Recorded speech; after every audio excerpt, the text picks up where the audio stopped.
গল্প পাঠের আসরে সবাইকে স্বাগত। কথা সাহিত্যিক বিভূতিভূষণ বন্দ্যোপাধ্যায়ের ছোট গল্প পাঁচু মামার বিয়ে। বাবা যখন মারা গেলেন তখন দাদার বয়স 19, আমার 17। আমাদের অবস্থা ছিল দিব্যি সচ্ছল। বড় বড় 5 গোলা ধান তখন বাড়িতে, এক একটা গোলায় 2 পৌটি 2.5 পৌটি ধান মজুত। জমিজমায় আয়ও বার্ষিক 1002 টাকার কম নয়। এবাদে ঠাকুরমার হাতে নগদ টাকা ও মায়ের গায়ে গহনা সোনাও বেশ ছিল। আর ছিল গ্রামের মধ্যে প্রচুর মান খাতির, রবরবা নাম ডাক।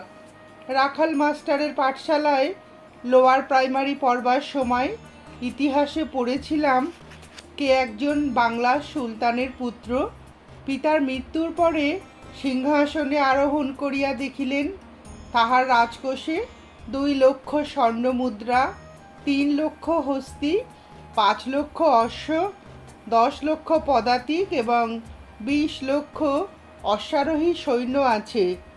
অতএব তার মাথা ঘুরে গেল এবং তিনি দিল্লির সম্রাটের অধীনতা অস্বীকার করে বসলেন। আমাদেরও হলো তেমনি অবস্থা। মা ছিলেন নিরীহ ভালো মানুষ। ঠাকুমা পিতৃহীন নাতিদের প্রতি অতিরিক্ত স্নেহপ্রবণ। সুতরাং আমাদের মাথার ওপর কড়া শাসন করবার বা রাশ টেনে ধরবার তো কেউ ছিল না। এ অবস্থায় আমাদের মুন্ডু ঘুরে যাবে, এ আর বিচিত্র কি? দাদাই অগ্রজের অধিকারে পথ দেখালেন প্রথম, আগে মুন্ড ঘুরে গেল তারই। সেই ইতিহাস রীতিমতো বিচিত্র। কাঁচরাপাড়ার কাছে বন্দিপুর গ্রামে আমার এক দুঃসম্পর্কের মামা থাকতেন। তাকে আমরা পাঁচু মামা বলে ডাকতুম। বাবা বেঁচে থাকতে তিনি 2-1 বার আমাদের বাড়ি যাতায়াত করেছিলেন বটে, কিন্তু বাবার মৃত্যুর পরে তার যাতায়াত, বিশেষ করে দাদার সঙ্গে ঘনিষ্ঠতা যেন হঠাৎ খুব বেড়ে গেল। পাঁচু মামা দাদার চেয়েও প্রায় 5 বছরের বড়। কাজেই আমি পাঁচু মামাকে খুব সমীহ করে চলতুম। পাঁচু মামাও আমার চেয়ে দাদার সঙ্গে বেশি করে মিশত। একবার পাঁচু মামা এসে দাদাকে সঙ্গে করে বন্দিপুর নিয়ে গেল। বন্দিপুর থেকে দিন 15 পরে ফিরে এসে দাদা ঠাকুমাকে বললেন, ঠাকুমা, আমার 200 টাকা বড় দরকার এক্ষুনি। কলাই মুগের ব্যবসা করছি। পাঁচু মামা সস্তার মাল বাধাই করছে, চাষাদের দিতে হবে। টাকাটা এক্ষুনি চাই, মোটা লাভ হবে 2 মাস পরে। ঠাকুমার হাতে নগদ টাকা কত ছিল তা আমার জানা ছিল না, তবে নগদ টাকা যে মন্দ ছিল না এটা দাদাও জানতেন, আমিও জানতাম। ঠাকুমা টাকাটা দিয়ে দিলেন। দিন 20 পরে পাঁচু মামাকে সঙ্গে নিয়ে দাদা আবার 102 টাকা চাইলেন। মাল যথেষ্ট পাওয়া যাচ্ছে সস্তায়। পাঁচু মামার বাড়ি মাল গোলাজাত করা হচ্ছে, টাকার দরকার সেজন্যই। পাঁচু মামাও দাদার কথা সমর্থন করলেন। মাল সস্তার মুখে বেশি পরিমাণে খরিদ করে রাখতে পারলেই লাভ। টাকাটার দরকার বটে। ঠাকুমা জিজ্ঞাসা করলে, কত মাল কেনা হলো? পাঁচু মামা বললে, তা 200 মনের ওপর। এই টাকাটা পেলে আরও 200 মন খরিদ করা হবে। মন পিছু 8 আনা করে ধরলেও 200 টাকা লাভ। দিলেন টাকা ঠাকুমা। দাদা ও পাঁচু মামা টাকা নিয়ে চলে গেল। এরপরে মাসখানেক তাদের আর কোনো পাত্তা রইল না। ঠাকুমা ব্যস্ত হয়ে একখানা চিঠিও লেখালেন, তারও উত্তর এলো না। চিঠির উত্তরের বদলে আরও দিন 10 পরে এলেন পাঁচু মামার এক ভগ্নিপতি নারায়ণবাবু। নারায়ণবাবু বৃদ্ধ ব্যক্তি, বন্দিপুরে তারও বাড়ি। আমি তাকে কখনো আমাদের বাড়ি আসতে দেখিনি।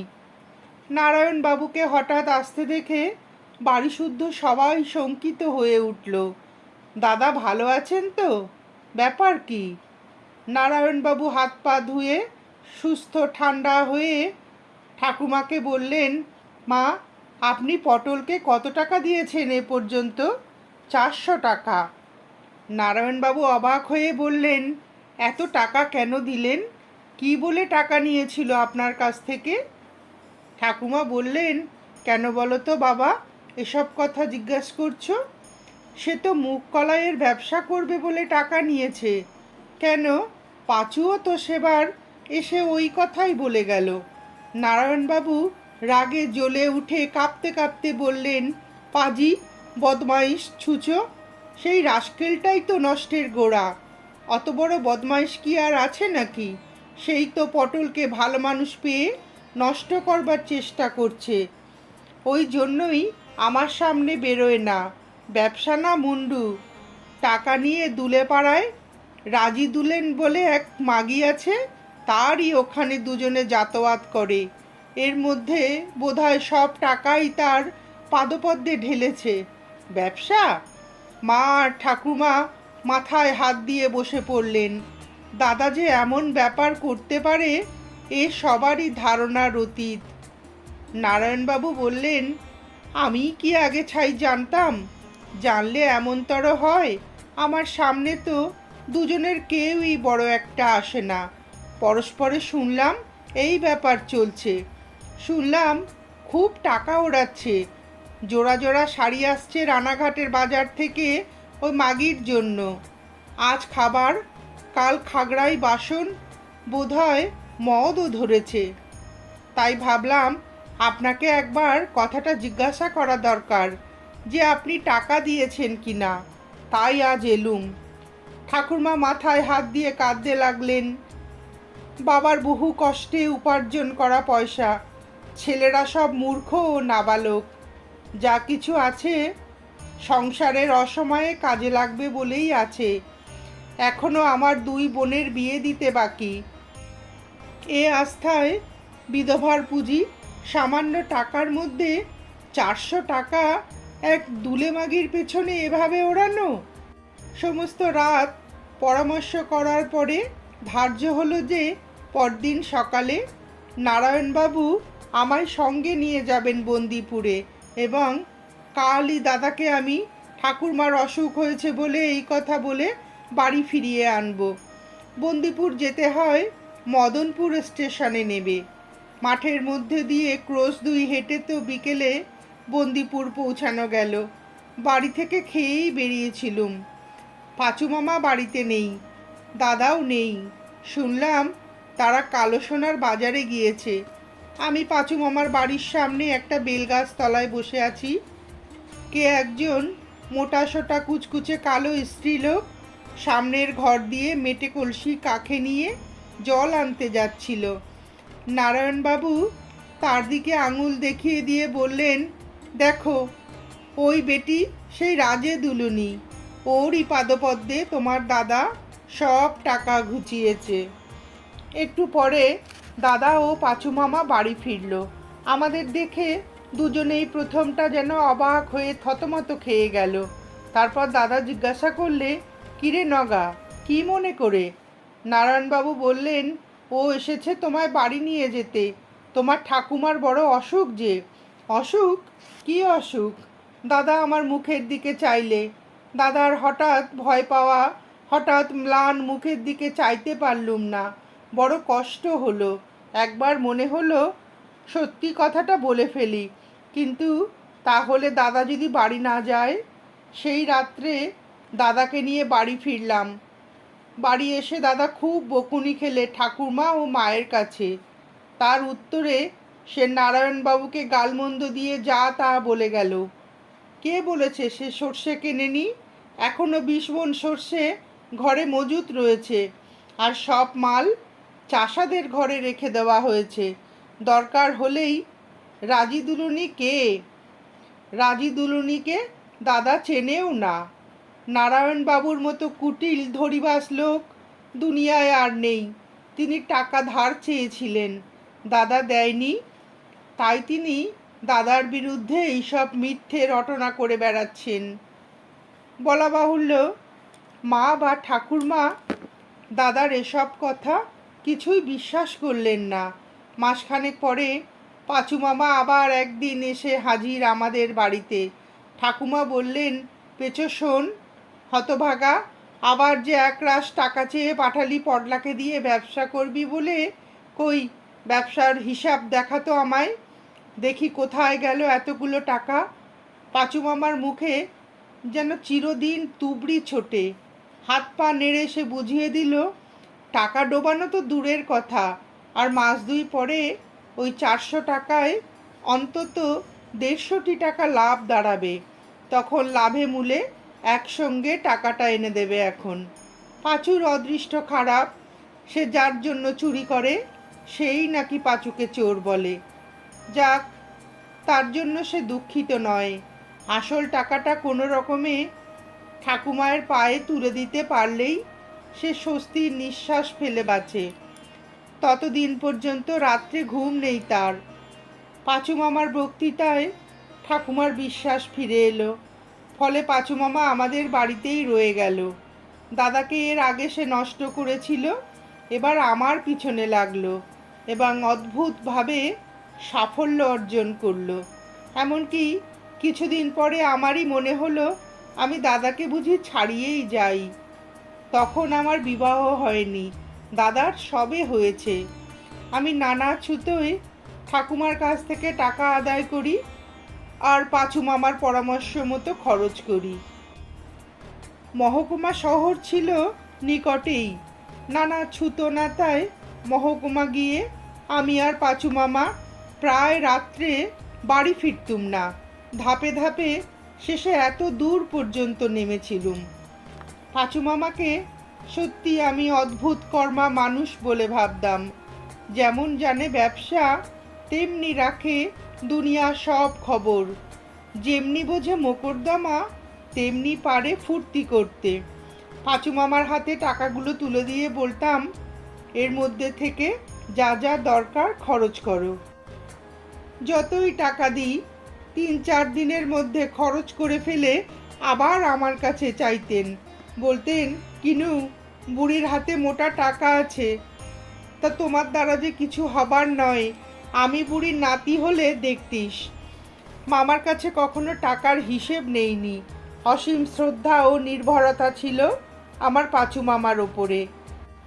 কিভাবে ও কোথায় সেসব টাকা ব্যয় হতো সে কথা আর বলবো না। তবে এইটুকু বললেই যথেষ্ট হবে যে মাঘ মাস থেকে আশ্বিন মাসের মধ্যে প্রায় 400-500 টাকা পাখির মতো উড়ে গেল বেমালুম। ঠাকুরমার হাত গোটালেন, মায়ের গহনা বন্ধক পড়তে লাগলো। এই অবস্থায় পাঁচু মামা একদিন তেউটা বন্দিপুরে বিশেষ কাজ আছে বলে চলে গেলেন, আর এলেন না। মাস 10 পরে একদিন শীতের রাত্রে মুড়িসুড়ি দিয়ে দালানে বসে আছি, এমন সময় পাঁচু মামা আমাদের বাড়ি এসে হাজির। আমায় বললেন, এই যে, ভালো আছিস নগা, পটলা কোথায়? বললুম, দাদা ওপাড়ার গাঙ্গুলি বাড়ি গিয়েছে বোধহয়। তারপরে, এতদিন কোথায় ছিলে মামা? এসো বসো, বড্ড শীত। পাঁচু মামা দরজা ভেজিয়ে আমার কাছে এসে বসলো। বলল, শোন, একটা কথা বলতে এলুম তোদের। কাল এখানে এক ভদ্রলোক আসবে সকালের গাড়িতে। যদি তোদের কিছু জিজ্ঞাসা করে তবে বলবি তোদের এখানকার বিষয় সম্পত্তিতে আমার 5 আনা অংশ আছে। বলতে পারবি তো পটলা কোথায় গেল? তাকেও কথাটা শিখিয়ে রাখি। কৌতূহল ও আগ্রহের সঙ্গে বললুম, কি কি ব্যাপার মামা, কে আসবে? তারপর যা শুনলুম তার সংক্ষেপে এই, পাঁচু মামার বিবাহ, কাল তাকে দেখতে আসবেন মেয়ের বাপ নিজে। আসলে তো পাঁচু মামার কিছু নেই তেউটা বন্দিপুরে, যা ছিল তা উড়িয়ে পুড়িয়ে দিয়েছে অনেক কাল। কিছু না দেখলে মেয়ে দেবেই বা কেন? মেয়ের বাপের নাম ঋষিকেশ বাড়ুজ্জে, মদনপুরের কাছেই কি গায়ে বাড়ি, গরিব অবস্থার লোক। 3টি মেয়ে তার, মেয়ে 3টি অপরূপ সুন্দরী, এইটি বড়। পাঁচু মামা এই মেয়েটিকে দেখে নাকি পাগল হয়েছেন। বিয়ে যে কোনো উপায়ে হোক, হওয়া চাই। রাত্রে দাদা ফিরলে দাদাকে সব কথা বলা হলো। দাদা বললে, 5 আনা অংশ কেন আছে যদি জিজ্ঞাসা করে, তবে বলবে তোমার বাপ আমার বাবার কাছে টাকা ধার নিয়েছিল, সেই দেনার দায়ে সম্পত্তির অংশ বিক্রি করে যায়। আমরা রাজি, কিন্তু ভদ্রলোক যদি গায়ে আর কাউকে জিজ্ঞাসা করেন তবেই তো মিথ্যা কথা ফাঁস হয়ে যাবে। পাঁচু মামা সে কথাও ভেবে এসেছেন। গ্রামের যে কজন লোক আমাদের পয়সায় ফুর্তি করেন, যেমন হারু সান্যাল ও পাড়ার আশু চক্রবর্তী, এদের বয়স আমাদের চেয়ে বেশি। এদের কথাটা বলে রাখতে হবে। আমরা বললে কেউ না বলতে পারবে না। কাল মেয়ের বাপের সামনে তাদের হাজির করতে হবে। তারাও আমাদের কথায় সায় দেবেন। পরদিন সকালে আমাদের দলের লোক যারা, তাদের একথা বলা হলো। তারা সকলেই রাজি হলেন। না হয়ে উপায় ছিল না। দুটোর কিছু আগে মেয়ের বাপ ঋষিকেশ বাড়ুজ্যে এলেন। ছেলে দেখে পছন্দ করলেন। তারপর ছেলের কি আছে না আছে সে কথা উঠল। পাঁচু মামা বললে, আমাদের জমি জমার সে 5 আনার মালিক। আমরা তাতে সায় দিলাম। ঋষিকেশ বাড়ুজ্যে নিতান্ত সরল গ্রাম্য লোক এবং ভাবে মনে হলো নিতান্ত গরিব। জমি জমা সংক্রান্ত ব্যাপারের কিছুই বোঝেন না। কেবল একবার জিজ্ঞাসা করলেন, আপনারা তো ভাগ্নে, ভাগ্নের সম্পত্তিতে আপনাদের মামার অংশ কি করে এলো? এর উত্তরে বাকপটু পাঁচু মামা একটি যে মিথ্যা কথা বানিয়ে বললে আমরা পর্যন্ত অবাক হয়ে গেলাম। আমাদেরই মনে হলো পাঁচু মামা যা বলছে তাই বুঝি সত্যি। কবে আমার বাবা পাঁচুর বাবার কাছ থেকে টাকা ধার করেছিলেন, সুদে আসলে তা কত দাঁড়ায়, তারই বদলে আমার বাবা পাঁচুর বাবাকে 5 আনা সম্পত্তির উপসত্ত্ব দিয়ে যান। যে কোনো বিষয়ই বুদ্ধিমান লোক হলে এ উক্তির সত্যতা সম্বন্ধে সন্দিহান হতো, কিন্তু ঋষিকেশ বাড়ুজ্যের মনে কোনো সন্দেহ জাগল না। আমাদের এখানে আহারাদি করে বৈকালের দিকে বাড়ুজ্যে মশাই চলে গেলেন। যাবার আগে পাত্র আশীর্বাদের দিন স্থির করেই গেলেন। উভয় পক্ষের আশীর্বাদের পরে বিবাহের দিন স্থির হলো। নির্দিষ্ট দিনে আমরা সবাই বিবাহ যাত্রী গেলাম। বলা বাহুল্য, পাঁচু মামার চাল চুলো পর্যন্ত ছিল না। জমি জমা থাকা তো দূরের কথা। সুতরাং আমাদের বাড়ি থেকে আবার বিয়ে করতে রওনা হলো এবং কথা হলো যে বউ নিয়ে আবার পাঁচু মামা আমাদের বাড়িতেই ফিরে আসবে। কনের বাপের বাড়ি একখানা মাত্র খড়ের ঘর, তারই দাওয়ায় সম্প্রদানের আসর। কারণ বর্ষাকাল, বৃষ্টি যখন তখন আসতে পারে। বরযাত্রী থাকবার বন্দোবস্ত হয়েছিল কিছু দূরে এক প্রতিবেশীর চণ্ডী মণ্ডপে। কন্যাপক্ষের নিমন্ত্রিতের সংখ্যা খুবই কম, সব শুদ্ধ জন 15।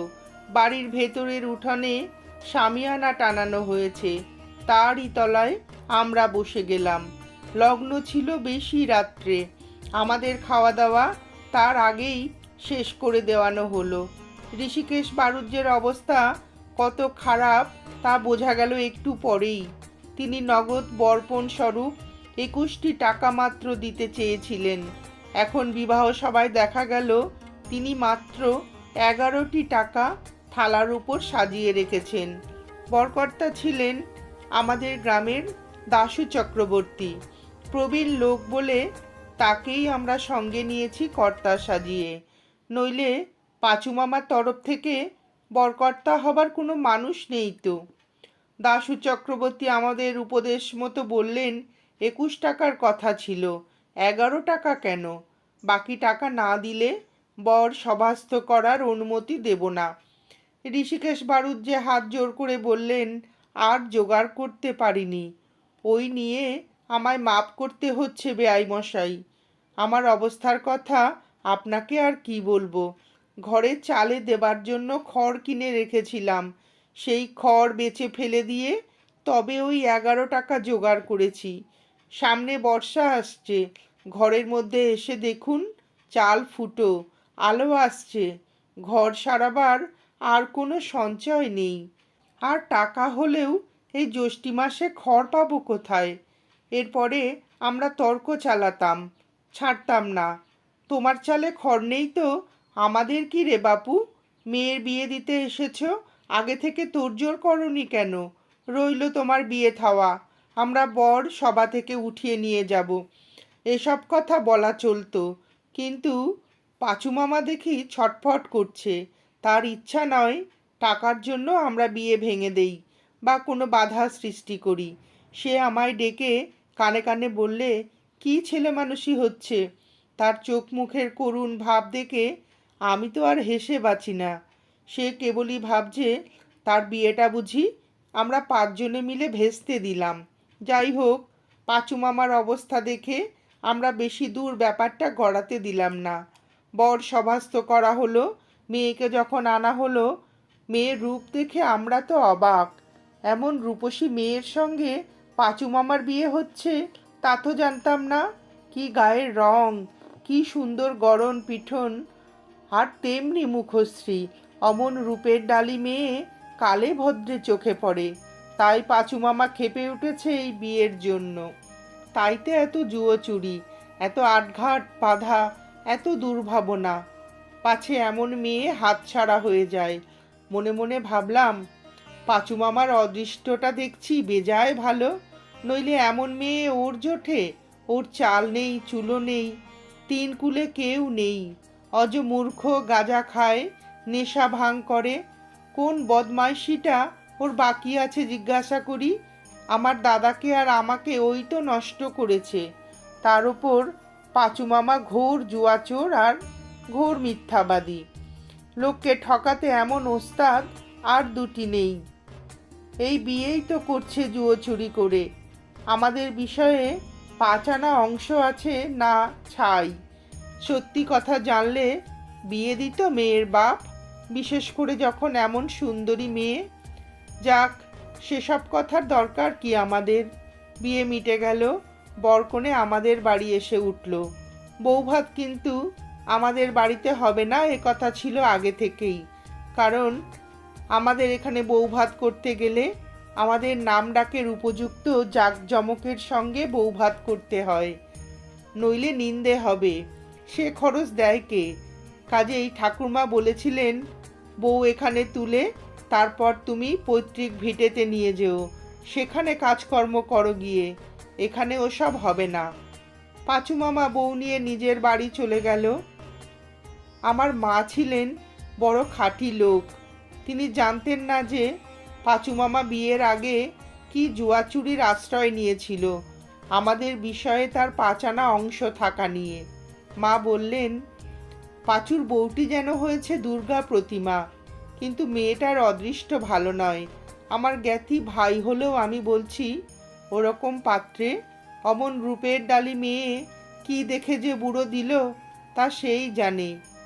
এ যে বাদরের গলায় ওই মুক্তোর মালা, মা জানতেন না এর মধ্যে আসল কথাটা কি। পাত্রীর বাবার কোনো দোষ ছিল না। যত সব জুয়াচোরের পাল্লায় পড়ে সরল বৃদ্ধ তার সুন্দরী মেয়েটিকে হাত পা বেঁধে জলে ফেলে দিয়েছেন। সে জল যে কত গভীর জল তা প্রথম থেকেই বুঝতে নববধূ বা তার বাপ কারও বাকি রইল না। পাঁচু মামা বউ নিয়ে পৈতৃক বাড়ি বন্দিপুরে চলে গেল বটে, কিন্তু বৌভাত হলো না সেখানে। পয়সা কোথায় পাঁচু মামার যে বৌভাত হবে? বন্দিপুর বড় কখনো যেতাম না। এখান থেকে পাঁচু মামা চলে যাওয়ার পরে আমার সঙ্গে আর অনেক দিন ওদের দেখা হলো না। বিয়ে করার পরে এখানে আসাটা যেন পাঁচু মামার কমে গেল। দাদা মাঝে মাঝে যেত বন্দিপুরে, এসে গল্প করত। পাঁচু মামা সংসারে অতি কষ্টে চলছে। নতুন বৌদির গায়ে এক আধখানা গহনা যা তার বাবা দিয়েছিল এরই মধ্যে পাঁচু মামা বেচে ফেলেছে। বউটি কিন্তু খুব ভালো, সে ইচ্ছা করে গহনা খুলে দিয়েছে ইত্যাদি। বছর 3-4 কাটলো। তারপর একদিন খবর এলো পাঁচু মামা মারা গিয়েছে। আগে থেকেই নেশা ভাং খায়, লিভার ছিল খারাপ, নেফ্রাইটিস হয়ে মারা পড়েছে। চিকিৎসাপত্র বিশেষ কিছু হয়নি। দিন 15 পরে একদিন সকালে আমি বাইরের উঠোনে একগাছা ছিপ চাষতে বসেছি। দাদা বাড়ি নেই, কোথাও বেরিয়েছে। ঠাকুমা নদীর ঘাটে নাইতে গিয়েছেন। এমন সময় আমাদের বাড়ির সামনে একখানা গরুর গাড়ি এসে দাঁড়ালো। গাড়ি থেকে নামলেন ঋষিকেশ বাড়ুজ্যে এবং তার বিধবা মেয়ে। আমি ছুটে কাছে এলুম। পাঁচু মামার বিধবা স্ত্রীকে পায়ের ধুলো নিয়ে প্রণাম করলুম। বাড়ুজ্যে মশাইকেও করলুম। রূপসী বটে এই বিধবা মেয়েটি, মেয়ে না অগ্নিশিখা। বিয়ের সময়ও তো এতটা রূপ দেখিনি মামিমার। আমি মামিকে বাড়ির ভেতরে নিয়ে গিয়ে মার কাছে রেখে ঋষিকেশ বাড়ুজ্যের কাছে এসে বসলাম। তিনি বললেন, যা হবার তো হয়ে গিয়েছে, তার আর চারা নেই। মেয়েটার এই সবে 19 বছর বয়স, ওর মুখের দিকে তো আর চাইতে পারা যায় না। এখন এমন অবস্থা যে দিন চলে না। পাঁচু একটি পয়সাও রেখে যায়নি যে মেয়েটা একদিন সেখানে হাঁড়ি চড়িয়ে খায়। ধার দেনা করে কোনো রকমে তিল কাঞ্চন শ্রাদ্ধ সেরে শুদ্ধ করিয়েছি দাদা। ভাবলাম আগে তো মেয়েটাকে শুদ্ধ করি, তারপর পাঁচুর বিষয়ের যে অংশ আছে এখানে তা থেকে দেনা শোধের কথা ভাবা যাবে পরে। তাই আজ এলাম মেয়েটাকে নিয়ে। ওরও তো ঘোর দুরবস্থা। বন্দিপুরে একবেলা খায় এমন অবস্থা নেই। পরনে কাপড় ছিল না। দেনা করে একখানা সরুপার কাপড় কিনে দিয়েছিলাম শ্রাদ্ধের পরে, তাই পরে এসেছে। আমার তো অবস্থা সবই জানো। এখনো 2 মেয়ের বিয়ে দিতে বাকি। এক পাল কুপুষি, তাদেরই খেতে দিতে পারি না। তা আবার বিধবা মেয়ে নিয়ে গিয়ে রাখি কোথায়? খেতেই বা দিই কি? এখন বিষয়ে পাঁচুর যা অংশ এখানে আছে তা থেকে মেয়েটার একটা হিললে তো হোক। দেনাটা শোধ করে দিয়ে না হয় তার উপসত্ত্ব থেকে এখানে একখানা খড়ের ঘর তুলে দেই ওকে। ও তো মেয়ে মানুষ, কিছু বোঝে না। আমি সঙ্গে করে আনলাম। মেয়েও বললে, বাবা চলো সেখানে, তুমি দাঁড়িয়ে থেকে আমার একটা ব্যবস্থা করে রেখে এসো। আর তারা ভালো লোক, তাদের সঙ্গে পরামর্শ করে বিষয়ের অংশের যা আয় দাঁড়ায় তা থেকেই আমার একটা ব্যবস্থা হয়ে যাবে। আর বন্দিপুরে থেকেই বা কি হবে? সেখানে তো এক ভাঙা খড়ের ঘর ছাড়া আর কিছুই নেই। যখন বিষয় এখানে, সম্পত্তি এখানে, তখন এখানেই যা হয় একটা ঘরদোর বেঁধে। আমি এই লম্বা বক্তৃতায় বাধা দিয়ে একটু আশ্চর্য হবার সুরে বললুম, কিসের বিষয়, কিসের অংশের কথা বলছেন? ঋষিকেশ বাড়ুজ্যে বললেন, ওই যে পাঁচুর অংশ আছে এখানকার বিষয়ে। তা তো ধরো এখন আমার মেয়েরই অংশ। তোমাদের এত বড় বিষয়ের 5 আনা অংশ কি কম? ওর একবেলা এক মুঠো আলো চালের ভাত আর বছরের 4খানা কাপড়, তা থেকে হেসে খেলে চলে যাবে। আমি বিনীত শান্ত হাসি মুখে ভদ্রতার সুরে বললুম, আপনি ভুল করেছেন বাড়ুজ্যে মশাই। এখানকার বিষয়ে পাঁচু মামার কোনো অংশ নেই। হ্যাঁ, সে কি কথা? ঋষিকেশ বাড়ুজ্যে প্রথমটা হতভম্ব হয়ে গেলেন। পরক্ষণেই কি ভেবে সামলে নিয়ে চিৎকারের সুরে বললেন, অংশ নেই কেমন কথা? বিয়ের আগে তো তোমরাই বলেছিলে 5 আনা অংশ আছে, বলনি? আর এখন বলছো নেই? আমার মেয়েকে ছেলে মানুষ পেয়ে এখন ফাঁকি দেওয়ার মতলব? আমরা শুনে আসছি অংশ আছে, আর এখন অংশ নেই বললেই হলো? আমারও রাগ চড়ে গেল মাথায়। আমি বললুম, আপনি মিছে চেঁচামেচি করেন কেন? আপনি বিষয় সম্পত্তির কিছুই বোঝেন না, তাই ও কথা বলছেন। এ তো শোনাশুনির কথা নয়, দলিল দস্তাবেজের কথা, পর্চা কোবলার কথা। বিষয় সম্পত্তি গাছের ফল নয় যে যে কুড়িয়ে পায় সেই খায়। আমার বাবা যদু চক্রবর্তীর নামে 7খানা গায়ের প্রজা কাঁপত। তিনি কি দুঃখে তেওটা বন্দিপুরের পাঁচুরায়ের বাবার কাছে বিষয়ের 5 আনা বেচতে যাবেন? ওসব ভুলে যান। যা শুনেছেন ভুল শুনেছেন। বিশ্বাস না হয় আমার কথা, রেজিস্ট্রি অফিসে 2 টাকা ফি দিয়ে জমা দিয়ে খুঁজে গিয়ে দেখুন সেখানে এমন কোনো দলিল আছে কি না। আমরা দলিল গোপন করতে পারি, সেখানে তো গোপন থাকবে না। চেঁচামেচি শুনে পাড়ার 2-5 জন জড়ো হলো। তারা ঋষিকেশ বারুজ্যের সরলতা দেখে কোনো ক্রমে হাসি চেপে রইল। যারা সেবার সাক্ষী দিতে এসেছিল যে পাঁচু মামার বিষয়ের অংশ আছে, তারাই বলে গেল, পাঁচুর এখানকার বিষয়ের অংশ আছে এমন কথা কোসমিন কালেও তারা শোনেনি। সব শুনে ঋষিকেশের বিশ্বাস হলো শেষ পর্যন্ত যে এদের কথাই সত্যি। তিনি তো মাথায় হাত দিয়ে বসে পড়লেন। তারপরেই হঠাৎ কোথাও কিছু নেই ডুকরে মেয়ে মানুষের মতো কেঁদে ওঠেন। আমি মেয়েটার সর্বনাশ করেছি নিজের হাতে। তখন কি জানি এমন জুয়া চুরি আমার সঙ্গে সবাই করবে। আমার অমন সোনার প্রীতিমী মেয়েটা, আমার ভালো মানুষ মেয়ে, ভালো হাঙ্গামাতেই পড়া গেল দেখছি সকালবেলায়। বুড়োর কান্না শুনে পাড়ার লোক তো জড়ো হলোই। বাড়ির মধ্য থেকে মা ঠাকুরমা ছুটে এলেন, এমনকি পাঁচু মামার স্ত্রী পর্যন্ত সেই সঙ্গে ছুটে এলেন দেখতে যে তার বাবাকে বুঝি আমি মারধর করেছি। সে এক কাণ্ড আর কি। ঠাকুরমা তো বুড়োকে অনেক অনুরোধ করে তার কান্না থামিয়ে তাকে বাড়ির মধ্যে নিয়ে গেলেন।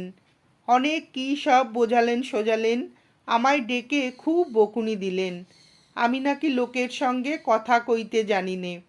আমি বললাম, এর কথা কইতে আর জানাজানি কি, আমি যা সত্য তাই বলেছি, তুমিই বলো না কেন। আমাদের বিষয়ে পাঁচু মামার কি পাচানা অংশ ছিল?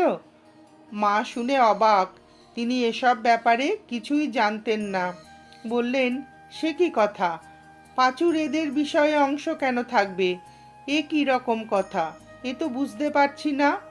ক্রমে তিনি সব শুনলেন। আমার ও দাদার ওপর খুব রাগ করলেন শুনে। বললেন, বেশ, আমার ছেলেরা যখন ও জুয়াচুরির মধ্যে আছে, তখন আমি পাঁচুর বউয়ের ভরণ পোষণের ভার নিলুম। মেয়েকে এ বাড়িতে রেখে চলে যান, আজ থেকে ও আমাদের ঘরের লোক। ঋষিকেশ বারুজ্জি বললেন, জিজ্ঞেস করে দেখুন আপনার ছেলেকে, ওই তো দাঁড়িয়ে রয়েছে সামনে।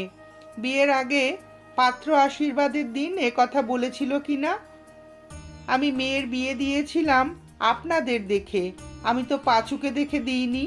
ভাবলাম আপনাদের আত্মীয়, আপনাদের বিষয়ের অংশীদার, তাই আমি সম্বন্ধ করি।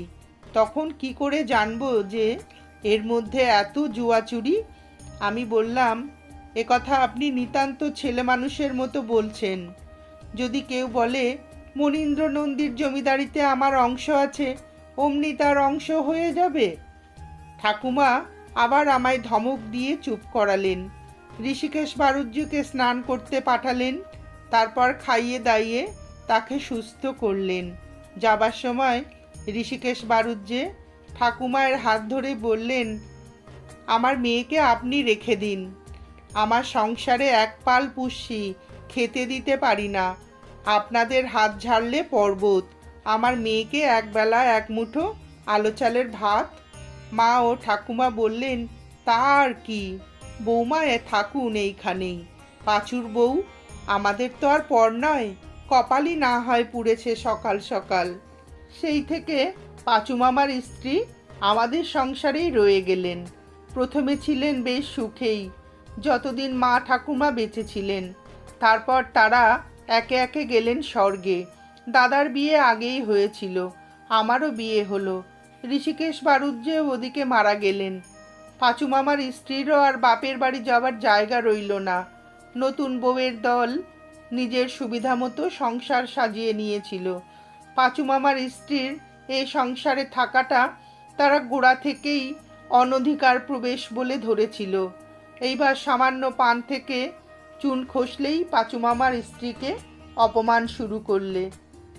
এর আর একটা কারণ ছিল, পাঁচু মামার স্ত্রী ছিলেন অসামান্য রূপবতী বিধবা মানুষ। একবেলা খেতেন, একখানা নরুন পাড় কাপড় পরতেন, তাতেই তার রূপ ধরত না। বয়সের সঙ্গে সঙ্গে সে রূপ ম্লান হওয়া তো দূরের কথা, দিন দিন বাড়তে লাগলো। নতুন বউয়েরা দেখতে অমন সুন্দরী কেউই নয়। তাদের মনে পাঁচু মামার স্ত্রীকে কেন্দ্র করে হিংসে ঘোর সন্দেহ এসে জুটল। পাঁচু মামার স্ত্রী তো এ বাড়িতে থাকতেন বিনা মাইনে রাঁধুনি ঝি চাকরানির মতো, কিন্তু তার ওপর অত্যাচার অবিচার তাতেও কম ছিল না। আমার সত্যিই কষ্ট হতো পাঁচু মামার স্ত্রীর জন্য। সে সহানুভূতি পাঁচু মামার ওপরে কখনো হয়নি, পাঁচু মামার শ্বশুরের ওপরও হয়নি, তা হয়েছিল ওই অসহায় বিধবা নারীর ওপর। কিন্তু আমার কথা কওয়ার কোনো উপায় ছিল না। তাহলেই আমার স্ত্রী সন্দেহ করবেন। কেন আমি পাঁচু মামার স্ত্রীর পক্ষে এত কথা বলছি? আমার পূর্বেকার রেকর্ড খুব ভালো ছিল না, সুতরাং স্ত্রী পদে পদে আমায় সন্দেহ করতেন। আমিও যে বুঝতাম না এমন নয়, সুতরাং পারিবারিক শান্তি ভঙ্গের ভয়ে মুখ বুজেই থাকতাম। এত সাবধান থেকেও একবার বড় বিপদে পড়ে গেলাম। সে দিনটা একাদশী। দেখি বেলা 11টার সময় পাঁচু মামার স্ত্রী এক রাশ বাসন মেজে ডোবা থেকে উঠে আসছেন। আমি বড় বউ অর্থাৎ আমার বৌদিকে বললাম, বৌদিদি, মামিমাকে আজ বাসন মাজতে দিয়েছে কে? আজ একাদশীর দিন, তোমরা একটু দেখে শুনে না সংসারের কাজ কি হয় কি না হয়। বৌদি ঝংকার দিয়ে উঠলেন, বললেন, ওসব লোক দেখানো ঢং। কে বলল বাসন মাজতে? অন্যদিন বললেও তো কাজ করতে দেখিনে, আর আজ বাসন না মেজে আনলে দরদ কুড়োনো যাবে কি করে? ওসব কি আর বুঝিনে? তা বুঝি। বৌদি কি বোঝেন জানি নে, কিন্তু সেদিন রাত্রে স্ত্রী আমায় বললেন, ওগো শোনো, একটা কথা বলি। কথা রাখবে বলো?